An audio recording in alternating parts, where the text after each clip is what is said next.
বয়সটা শুনেন। পৃথিবীতে সিগারেটটা এমন একটা খাবার, এই একটা খাবারই শুধু টয়লেটে বসে খাওয়া যায়।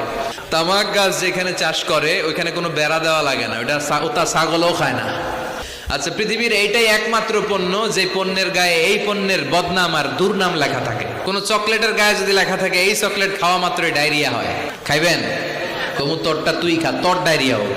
কিন্তু সিগারেটের মধ্যে বদনাম লেখা থাকা সত্ত্বেও মানুষ ধোয়া করে খায়, আর জর্দার মধ্যে এটা আস্তা খায়। ওমরে ফারুক মদ খেতেন, মদ খাওয়ার রাজা ছিলেন উনি। সাইয়েদনা আলী রাদিয়াল্লাহু তাআলা আনহু মদ খেতেন, সব সাহাবারা মদ খেতেন, কারণ তখন এটা জায়েজ ছিল, নিষেধাজ্ঞা আসে নাই। এরপর একবার সাইয়েদনা আলী রাদিয়াল্লাহু তাআলা আনহু মদ খেয়ে নামাজে দাঁড়াইছে, আর এরকম মাতলামি করতেছে। লা আ'বুদু মা তা'বুদুনের জায়গায় মাতলামের ছোটা কি পড়ে? আ'বুদু মা তা'বুদুন। তখন আয়াত নাজিল হলো, লা তাকরাবুস সালাতা ওয়া আনতুম সুকারা। মদ খাইও, তবে মদ খাইয়া নামাজে দাঁড়াইও না।